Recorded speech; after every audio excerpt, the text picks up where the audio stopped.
Welcome to This Explainer. Today, we're diving into a super captivating fable about magic, mystery, and well, what it truly means to belong. We're going to break down the delightful story of the Golden Acorn in the Whispering Woods, checking out the characters, the magical world, and the deeper lessons hiding just beneath the canopy. To kick things off, I want you to imagine something for a second. What if your beautiful, vibrant world suddenly started fading? Just picture the colors draining away, and life as you know it's slowly coming to a grinding halt. Terrifying, right? Well, that is exactly the dire crisis facing the Whispering Woods in our story today, a place that's famous for its magical trees that literally whisper secrets when the wind blows. All right, that brings us to Section 1, the call to adventure, Sammy and the Golden Acorn. Let's meet our hero. His name is Sammy, and he's this cheerful little squirrel from the peaceful village of Maple Grove. While he's out doing his normal thing, collecting acorns, he stumbles upon something extraordinary. He finds the Golden Acorn.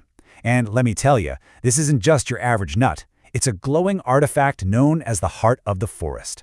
The second Sammy picks it up, it starts shining brilliantly and boom, a tiny woodland fairy named Willow appears to explain what's going on. She tells him that this acorn's magic is literally what helps the flowers bloom, the streams sparkle, and all the animals live happily together. But it's not all good news. Willow reveals the massive stakes of our adventure.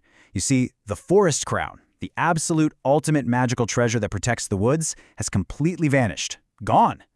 Contrast the magic of the acorn with this imminent danger, because without the crown, those whispering trees and peaceful animals are going to lose their magic entirely.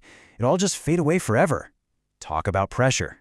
So let's move right along to Section 2, Gathering the Party, a fellowship of forest friends. Sammy's a smart squirrel. He realizes pretty quickly there is absolutely no way he can pull off this rescue mission entirely on his own.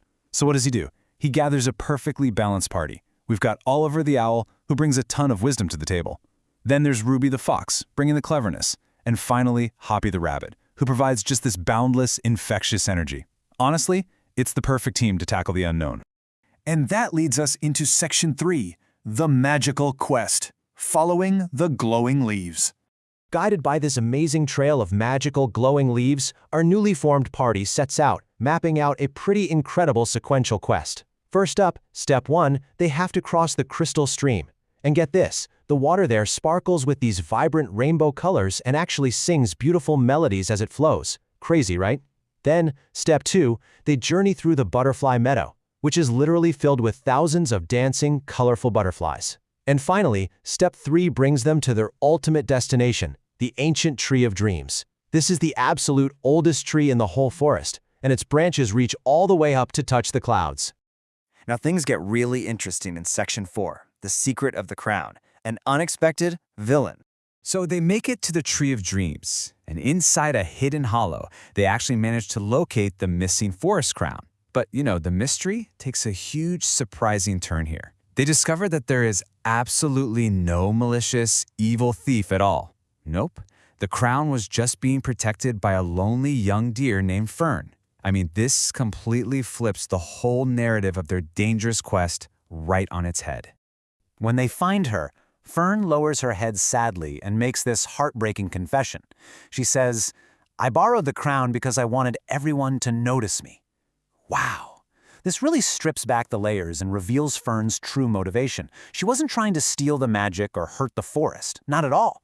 She was just lonely and desperately craved attention and validation from the people around her. It's a really powerful contrast to think about.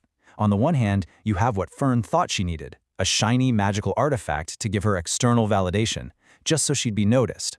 But on the other hand, you have what she actually needed, which was simply true friends and a genuine sense of belonging. She totally mistook a shiny object for her own self-worth. It's a mistake I think a lot of us can relate to. Which brings us to our final act, Section 5, The Power of Friendship, the real magic restored.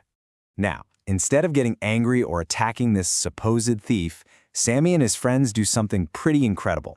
They offer Fern exactly what she's been searching for all along. Sammy steps up and tells her, "You don't need a magical crown to be special." Then Ruby chimes in, saying they already think she's wonderful. Hoppy literally jumps in to say they'd love to be your friend, and then Oliver, our wise owl, drops the ultimate truth bomb. Everyone belongs in our forest. Honestly, it just perfectly proves that a caring, understanding heart is vastly more powerful than any magical treasure. So with Fern's heart now completely full of happiness and acceptance, they all work together to return the forest crown to its rightful place. And the second it touches the Tree of Dreams, whoosh, this massive wave of golden light spreads across the entire forest. It's like a chain reaction. Flowers bloom instantly, butterflies fill the sky, and that crystal stream starts sparkling brighter than ever. The Whispering Woods are officially saved, and it all kicks off this massive, grand forest festival. After all that wild celebration, the story comes to a really sweet, quiet close. Later that night, Sammy heads back home, and as he's looking out his window, he spots his softly glowing golden acorn, just resting on his shelf. It's this beautiful, tangible reminder for him that this whole magical adventure, and more importantly, the amazing new friends he made along the way, were entirely real. To wrap up our explainer today, I really want to leave you with a thought to chew on. Our fable here shows us that true friendship and kindness are what actually make everyone feel special. So, take a second and look at your own life. What unnecessary crowns are you holding on to instead of seeking genuine, real connection? What can you let go of today to find your true place in the woods? For more interesting videos, subscribe our YouTube channel